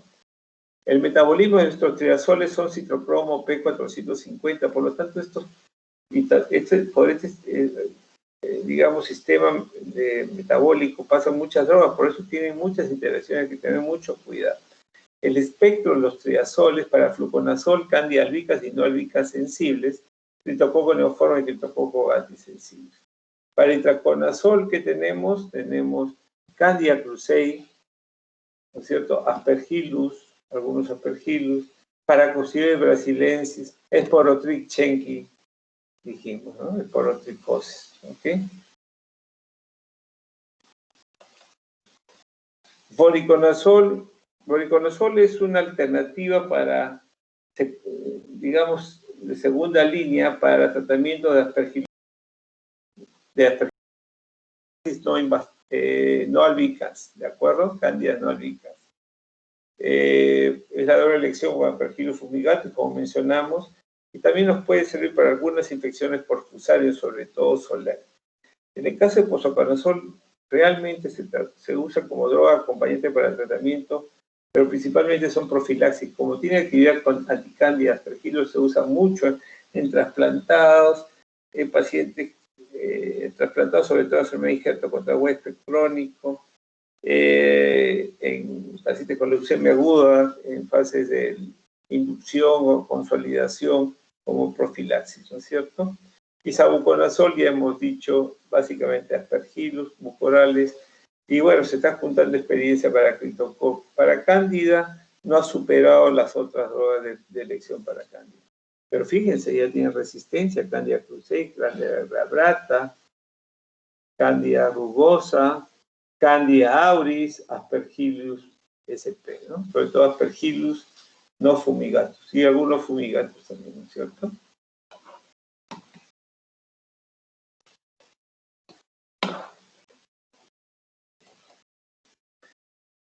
Como son drogas área bajo la curva, y aquí hablaremos cuando hablemos de antibióticos, que necesitan dosis de carga para llegar a su nivel, entonces el fluconazol le damos 12 miligramos por kilo por día el primer día, y luego 6 miligramos por kilo por día, y al voriconazol le damos 6 miligramos por kilo cada 12 horas el primer día, y luego bajamos a 4 miligramos por kilo a 12 horas, y así, ¿correcto? El mecanismo de acción, ya vamos a mostrarlo, y la toxicidad es variable de acuerdo, pues, sobre todo de acuerdo a la interacción con otros medicamentos.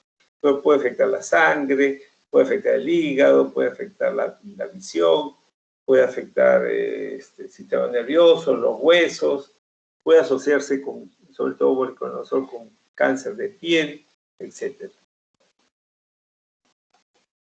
Entonces ahí está la membrana, ahí está el gosterol, pero los azoles no se fijan en eso, van más allá, penetran al citoplasma y buscan la fábrica del ergosterol, y entonces bloquean una enzima que se llama la 14-alfa de metilasa lanosterol. Esta enzima es la que se encarga de la producción de ergosterol. Entonces, al bloquearla, no se forma ergosterol de calidad, se forman unos esteroles tóxicos que se acumulan en la membrana y no dejan que se replique adecuadamente el hongo. Entonces permite que si la persona está con las defensas más o menos, su sistema inmune funcione. Recuerden que el ser humano se defiende con su sistema inmune y con antimicrobianos, sobre todo en personas inmunocomprometidas. Si yo no tengo antimicrobianos, soy inmunocomprometido, me quedo con las defensas que están golpeadas, el partido está casi perdido. Entonces tenemos que darle los antimicrobianos y tienen que ser SIDA, bactericida, fungicida, viricida, ¿no es cierto? ¿Correcto? Tienen que tener ese concepto claro, por eso es importante qué tipo de huésped. En el caso de antifúngico, el tercer grupo son las equinocandinas, son fungicidas y son los que más rápido limpian el hongo de la sangre. El hongo en la sangre, el hongo está en la sangre, estos son recontra rápidos fungicidas. Tienen caspofungina, nilofungina, micafungina. Micafungina no la tenemos en el Perú, las dos primeras las tenemos. El espectro básicamente son para cándida, albicans, no albicans, son fungicidas para las cándidas, son fungistáticos para las Aspergillus y también son fungicidas para la Pneumocystis jirovecii. Pero es segunda, tercera línea, no son de primera línea. Hay resistencia a las cándidas, sobre todo cándida paraxilosis, cándida glabrata, cándida guillermoni y también auris. Auris también puede ser, acuérdense, el auris coge todo, pero menos en los equinocandinas y podemos dar el tratamiento. También es un área bajo la curva, quiere decir que necesita dosis de carga para alcanzar su nivel. Caspofungina, primer día 70, luego 50, nilo, 200 y 100. Estas dosis van a variar dependiendo, pues, si tienen, sobre todo, pacientes obesos, ¿no? Pacientes con sobrepeso, entonces ahí tienen que regular la dosis. Vamos a hablar sobre el mecanismo de acción, metabolismo citocromo P450, entonces, como los azoles, entonces pueden tener interacciones. Salvo anidrolafungina. Anidrolafungina tiene una degradación química en el torrente sanguíneo, o sea que no pasa por citocromos, nada, entonces interacción es muy pobre. La toxicidad es variable, puede ser afecciones gastrointestinales principalmente, sintomáticos, diarreas, náuseas, vómitos, ¿no es cierto? Y no son activas contra Cryptococcus neoforma, mucorales y fusarium, ya van a ver por qué.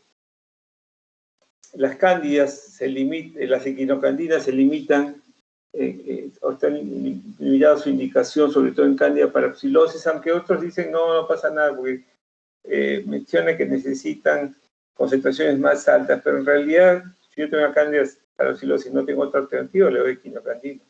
Pero si tuviera otra alternativa, quizás sí la cambiaría. Pero en realidad, mucha gente, si tiene parasilosis, esto es relativo. Endoftalmitis no atraviesa el ojo, no penetra el ojo.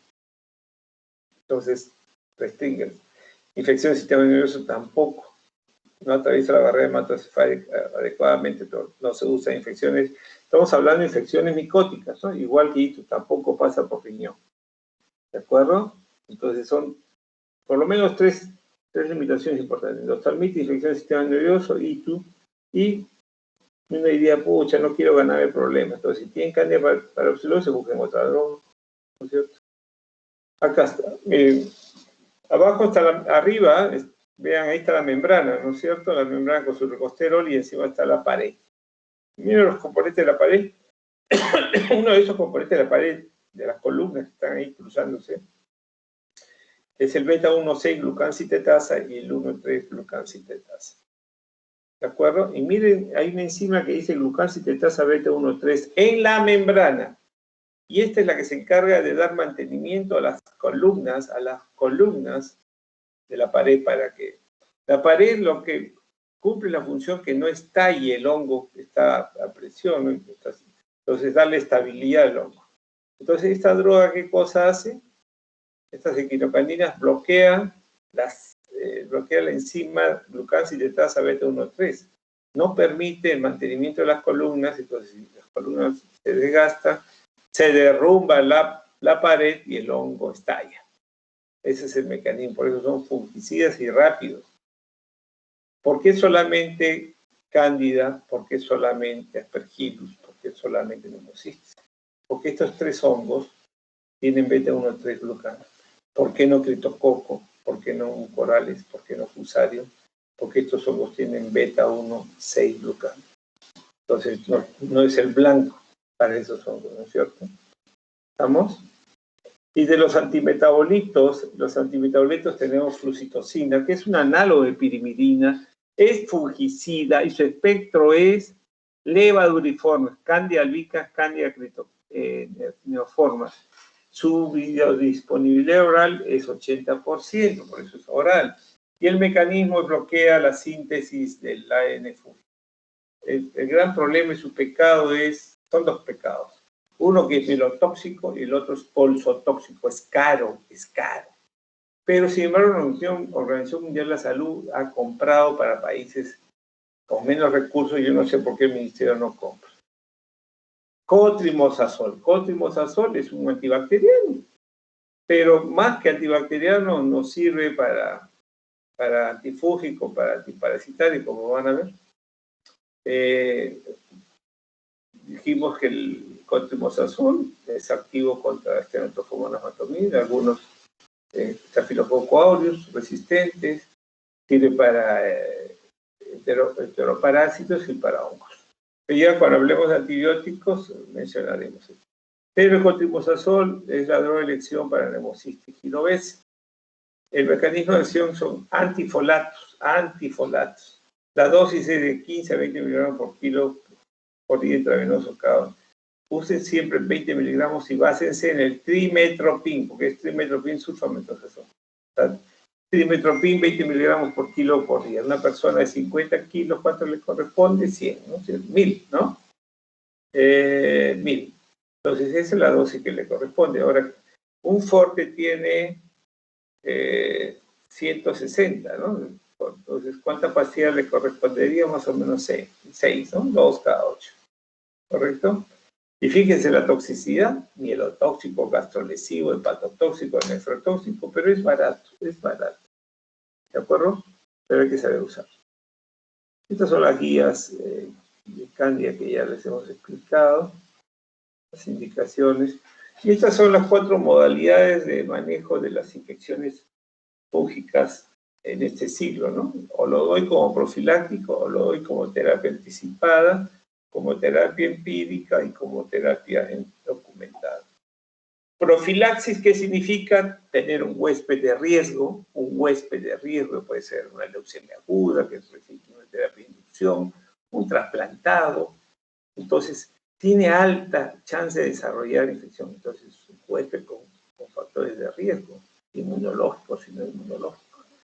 Y entonces le doy profilaxis, ¿no es cierto? Mientras esté activo, con defensas bajas y tenga factores de riesgos altos, entonces yo le doy medicamento antifúngico para disminuir el riesgo. Y si ya le dio una vez y no queremos darle que le dé de nuevo, se le da pues su antifúngico igual, ¿de acuerdo? ¿Qué significa terapia anticipada? Eso también lo vemos en pacientes inmunocomprometidos. Uno es el huésped, siempre el huésped inmunocomprometido, ¿no es cierto? Y tenemos los biomarcadores. Por ejemplo, los pacientes que reciben quimio de inducción o consolidación, nosotros les hacemos biomarcadores para hongos, sobre todo, por ejemplo, galactomanano, ¿no? Galactomanano les hacemos 2 veces por semana, 2 o 3 veces por semana, para ver si el Aspergillus puede aparecerse tempranamente. Entonces, y le hacemos, sobre todo, lo hacemos en sangre, cuando está neutropénico el paciente. Entonces, si tenemos 2 controles positivos por encima del valor basal, pues vemos que está creciendo, y si tenemos 3 con mayor razón, con tomografía positiva o negativa, eso es un hongo que está en la posibilidad que está replicándose. Entonces, y el paciente no tiene síntomas, no tiene molestias, nada, se le da tratamiento anticipadamente.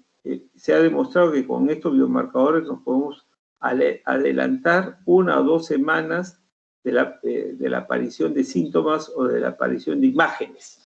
Por eso es muy, muy utilizada en pacientes inmunocomprometidos. La terapia empírica, el ejemplo básico son 2. Uno, el paciente de UCI, que le mencioné, que no mejora con antibióticos y decidimos dar antifúngico. Y la otra es el neutropénico febril, que también lo hemos hablado, que no responde a antibióticos, a rotación de antibióticos, y decido darle. ¿Correcto? Y la terapia documentada es cuando yo ya tengo el hongo, tengo identificado el hongo, tengo sensibilizado la sensibilidad antifúngica, ¿no es cierto? Entonces, ajusto, cambio, mantengo, en fin, mi antifúngico. Entonces, recuerden que hay estas 4 modalidades, ¿no? La profilaxis, la terapia anticipada, la terapia empírica y la terapia documentada.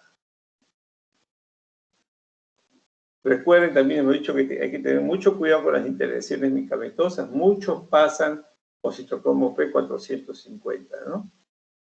Hay diferentes mecanismos. Combinación, ustedes saben que la condición infecciosa, infección fúngica invasora, que necesita combinación desde arranque, es la criptococosis, ¿no? La criptococemia, ¿no? La meningitis por criptococo, que le damos normalmente a Fotericin B más flucitocina. Si no tenemos flucitocina en Perú, le damos fluconazol, que no es lo mismo, pero la droga de elección es combinación. Y el otro hongo que podría empezar con combinación también podría ser fusariosis, porque cada subespecie de fusario tiene su propia sensibilidad. Con cándida, con candidiasis invasora aspergilosis, normalmente es monodroga nada más, ¿no? Monodroga. Recuérdense que criptococosis, en segundo lugar, fusariosis. Y la prevención, obviamente, prevención pues tiene que ser, o sea, cómo se transmite el hongo, si es por contacto, por vía aérea, se tomarán todas las precauciones estándar, el aislamiento, los cuartos especiales con recambio de aire 2 a 16 horas por minuto, filtro cepa, presión positiva, ¿no? Conocer la cadena de transmisión, aplicar las precauciones estándar para romper esta cadena de transmisión, la higiene de manos, el uso de respirador N95 para el personal de salud, mascarilla quirúrgica para el paciente, siempre, ¿no? ¿Ok? Preguntas, aquí nos vamos a quedar. Mañana van a hacer las clases, las 3 horas con el doctor Ramírez, ¿correcto, delegado? Sí, doctor, hoy día me informó la teoría de 8 a 11, ¿no es cierto? Nosotros ya retomamos el lunes, conmigo el lunes, ¿correcto? Sí, doctor. La idea es que Sí, ustedes no pierdan la actividad. Y no se preocupen porque entre el martes y el jueves, que son el martes y el viernes, vamos a terminar las teorías, y lunes, miércoles y viernes hacemos las revistas, ¿no es cierto?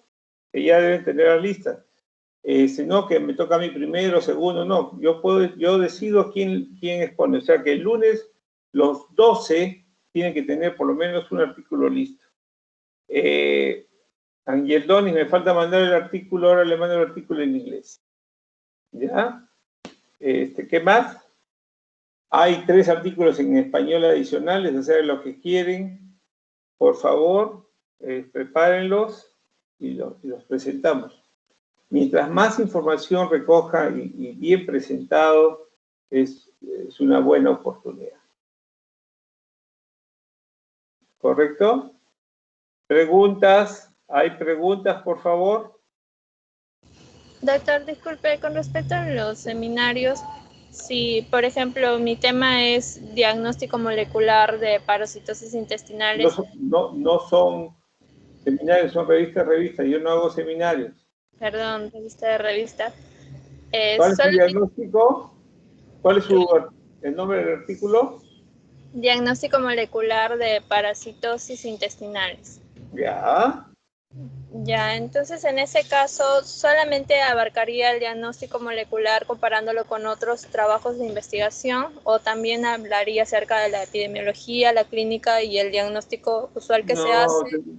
No, varías un montón. Lo que puedes hacer es cómo se hacían los diagnósticos, antes del diagnóstico molecular, cómo se hacían clásicamente los diagnósticos de parasitosis, ¿no es cierto? ¿Qué pruebas se utilizaban en directo? Coloraciones, etcétera. O sea, buscar un poco, pero abocarte más a tu artículo, ¿no es cierto? Y buscar otros artículos que apoyen. Quizás tú puedes decir, ok, pruebas moleculares para, qué sé yo, para esquistosomiasis. Presentas varios artículos como ejemplos, ¿no? Porque el artículo que yo les doy es general. También menciona algunos específicamente, ¿no? Pero podrías reforzarlo con 2 artículos, decir, ok, miren las pruebas moleculares en neurocisticercosis o en hidatidosis, ¿correcto? ¿Está claro lo que estoy diciendo? No, hay características, bien claro, es diagnóstico molecular. Entonces, lo lógico es decir, para que vean que molecular pesa, tengo que mirar pues el pasado, o sea, cómo se hacían las pruebas en el pasado, ¿no? Tubos,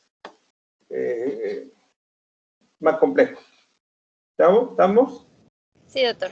Gracias. Ok. ¿Quién más? ¿Alguien más?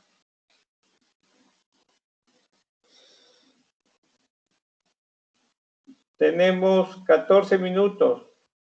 ¿Alguna pregunta en relación a las teorías pasadas? ¿Alguna duda?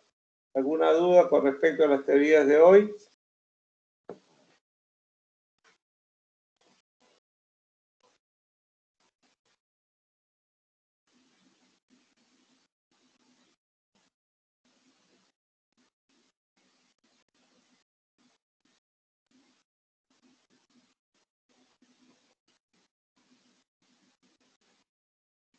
¿Delegado? ¿Se fue el delegado? No, aquí está el doctor. ¿Alguna pregunta? No, doctor. Doctor, más que nada tenía una duda acerca de lo que me había mandado mensaje. La revista que se le va a entregar, me dijo que se le tenía que mandar con la bibliografía finales de los 2 artículos también que va a respaldar a la Cada revista. presentación va a ser en PowerPoint, ¿no es cierto? Entonces, ustedes van a hacer su diapositiva y al final de cada presentación en la diapositiva final, van a poner su bibliografía, o sea, lo van a redactar. Además, ustedes van a hacer una carpeta, entonces, por ejemplo, una carpeta aborto. En esa carpeta de aborto va a estar la presentación PowerPoint de cada uno de los artículos asignados, va a estar el artículo asignado y van a estar por lo menos 2 artículos de cada uno de los temas, es decir, va a haber 4 artículos adicionales en esa carpeta, los 2 artículos asignados y las 2 presentaciones PowerPoint. ¿Está claro? Sí, doctor. Aliaga, ¿está claro?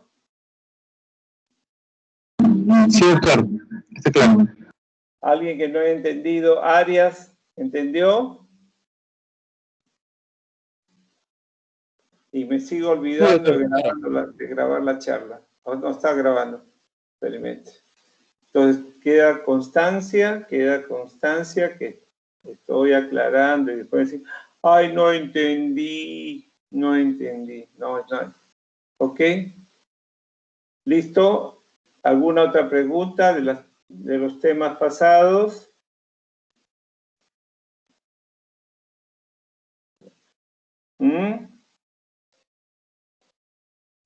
¿No hay preguntas? Pues quedan unos 6 minutos, ¿no? Desde que hemos empezado, pero pues, si faltan 10 minutos. Entonces, a ver, si no hay preguntas, avanzaremos algo más. Pero algo cortito, ¿no?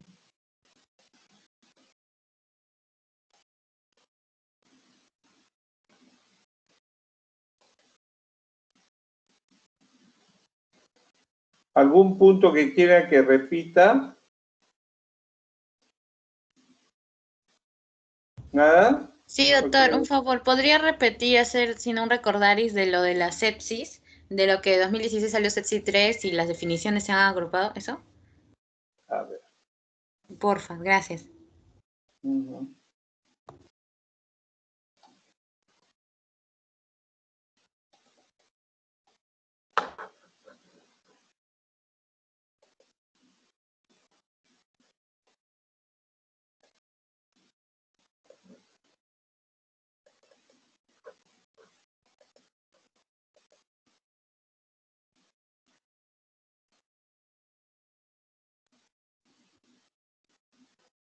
Número desconocido.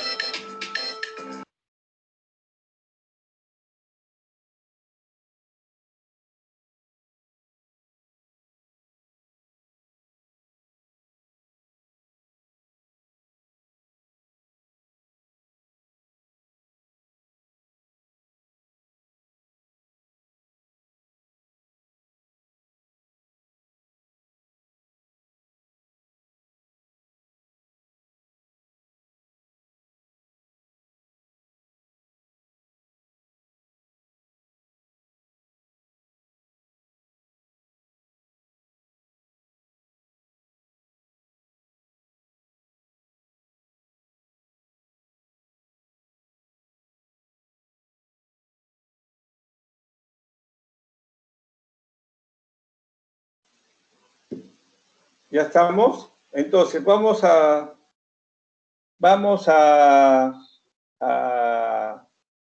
hay sepsis 1, sepsis 2, sepsis 3. ¿De acuerdo? Esos son los consensos. Sepsis 1, sepsis 2, sepsis 3. En sepsis 1 nace el concepto de síndrome de respuesta inflamatoria sistémica. El concepto de síndrome de respuesta inflamatoria sistémica, producto de un agente infeccioso documentado o altamente sospechado. ¿De acuerdo? Y hace que de esta sepsis, de este síndrome de respuesta inflamatoria sistémica, que lo definimos sepsis sin disfunción orgánica, hay 4 niveles. La sepsis propiamente dicho, la sepsis severa, que ya hay disfunción orgánica representada por hipoperfusión tisular o hipotensión arterial, y que responde a fluidoterapia, el choque séptico que necesita drogas vasopresoras, y la falla orgánica multisistémica o disfunción orgánica multisistémica, que es falla de 2 o más órganos, sistemas, aparatos. Este es el sepsis 1, ¿de acuerdo? Sepsis 2 es lo mismo que la anterior, simplemente que a la sepsis severa le agregan más cosas, le agregan oliguria, le agregan hiperbilirubinemia, toda una lista de disfunciones orgánicas, pero mantienen los niveles de infección, los 4 niveles de infección. ¿Correcto? Y sepsis 3 dice ya no, Solamente hay que poner sepsis, porque sepsis siempre hay difusión orgánica, entonces la sepsis severa la incorporan en sepsis y la falla orgánica múltiple la ponen en choque séptico. Por lo tanto, quedan solamente 2 niveles. ¿De acuerdo? Y por eso la definición de sepsis en sepsis 3 es disfunción orgánica que compromete la vida, ¿sí? Producto de alteración y que produce alteraciones celulares, metabólicas, inflamatorias. Eso es, ¿de acuerdo? Causadas obviamente por un agente infeccioso. Y el choque séptico lo ponen como si fuera un derivado así es, de la sepsis, que básicamente es la hipotensión arterial menor o igual a 65 milímetros de mercurio, ¿correcto? Y el lactato mayor o igual de 2. ¿No es cierto? Esas son las definiciones. Pero igual, no son perfectas las pruebas. La idea es bien clara. Y en el 3 aparece el SOFA, ¿no es cierto? El SOFA y luego deriva el Quick SOFA y el CIRS. Lo que tiene que, lo práctico, probablemente va a haber un sepsis 4, pero que le sirva. Ustedes van a tener un paciente fuera de UCI y van a tener un paciente dentro de UCI. ¿Qué van a usar fuera de UCI? Ustedes van a usar la prueba más sensible para decirle, este paciente algo pasa en este paciente, algo pasa. Ustedes hay scores, hay un montón de scores que le enseñan de mortalidad, de pronóstico, etc. Pero lo que le va a decir, algo pasa con este paciente es CIRS. A usted le interesa si lo que le está al paciente es localizado o es sistémico. Si es localizado, búsquele el CIRS. Frecuencia respiratoria mayor de 90, frecuencia respiratoria mayor de 20, o un PCO2 menor de 32, una frecuencia cardíaca mayor de 90, leucocitos mayor de 12.000, menor de 4.000 o más de 10% de abostonados, y la temperatura mayor de mayor igual a 38, menor de 36. Si tiene 2 o más, ese es CIRS. Lo malo del CIRS es que no le dice si es infección o no le está diciendo etiología, pero sí le está diciendo algo pasa. Puede ser una causa infecciosa, puede ser una causa no infecciosa, ¿de acuerdo?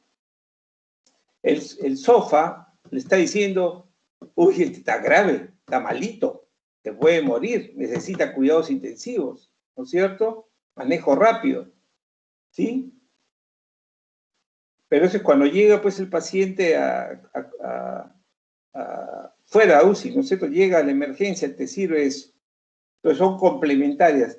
Y son tantas pruebas, entonces por eso nació el Quick SOFA. El Quick SOFA te pone presión igual a menos de 100, frecuencia cardíaca igual 22 o más, o trastorno de alteración del sensorio, que es el glauco, ¿no?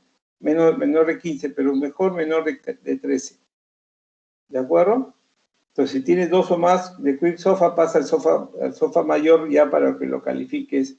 Y ahí te evalúa la severidad de compromiso de hematológico, plaquetas, hepático, las bilirrubinas, respiratorio, todo lo que es oxigenación, ventilación, renal con creatinina, con productos nitrogenados. ¿Qué más falta? Alteración de sensorio, hepático, riñón, y cardíaco, ¿no? Y cardíaco. Cardiovascular. Entonces están los 6 que se evalúan. ¿Correcto? En UCI, el SOFA no te ayuda porque tú lo que necesitas en UCI es determinar rápidamente que se te está yendo el paciente. Es muy tarde. Entonces el CIRS te puede ayudar más o menos. Y por eso es que en UCI se usa mucho estos, pero tiene que tener mucho sentido común, tiene que tener mucho olfato. ¿De acuerdo? Todo esto es unas propuestas que hacen para ver cómo mejoramos para el manejo de sepsis, para determinar que sea sepsis y qué nivel de infección tiene, cómo se comporta, porque todo es un proceso inflamatorio a pesar que es desencadenado por agentes infecciosos, ¿no es cierto? Pero el resto es respuesta inflamatoria. Ok, está claro lo que hemos conversado, que están los Aguirre Rojas, son las que he preguntado, ¿no? Las Aguirre. ¿Cuál de las Aguirre? Yo soy Yaracel, doctor. ¿Te llevas bien con tu hermana? Claro, mi hermana. Ya, entonces son las Aguirre. ¿Está claro lo que les expliqué? ¿O todavía están en China? No, sí. Es que justo también es que justo como me dio interés de saber cuál era, por decirlo mejor, me puse a leer y vi que en un artículo de medicina basada en evidencia, vi que el CIRS tenía mejor resultados. Sensibilidad, es lo que estoy diciendo, ¿no es cierto? Pero especificidad para decirte, está malito. ¿Y qué dijo tu evidencia con respecto al SOFA? Ah, ya. No, bueno, más que nada se basaron con el quiz SOFA y no lo tengo acá, pero me dijo, bueno, en conclusión era mayor sensibilidad y que recomendaba el mayor uso del CIRS, tanto dentro y fuera del UCI. El CIRS. Ya, ¿y el SOFA? No, que el quiz SOFA, bueno, que encontraban limitaciones, ¿no? Con esos tres nada más. Es lo que he dicho, ¿no es cierto? Sí, doctor. Ya, Gracias. entonces no he mentido. Muy bien, ¿alguna otra pregunta?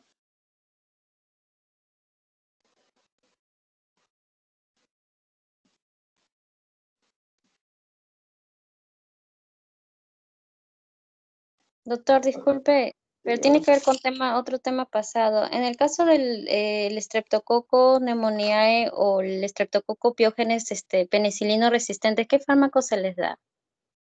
Ya hablaremos de la clase de antibióticos. Ah, ya. Ya hablaremos de la clase. Ya, doctor, gracias. ¿Qué más?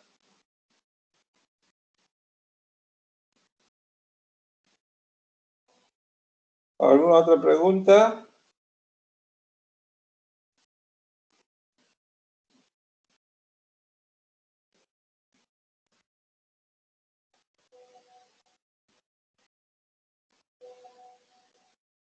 Ok, entonces, siendo las 2 de la tarde, delegado, está claro lo que vamos a hacer la próxima semana, ¿no es cierto?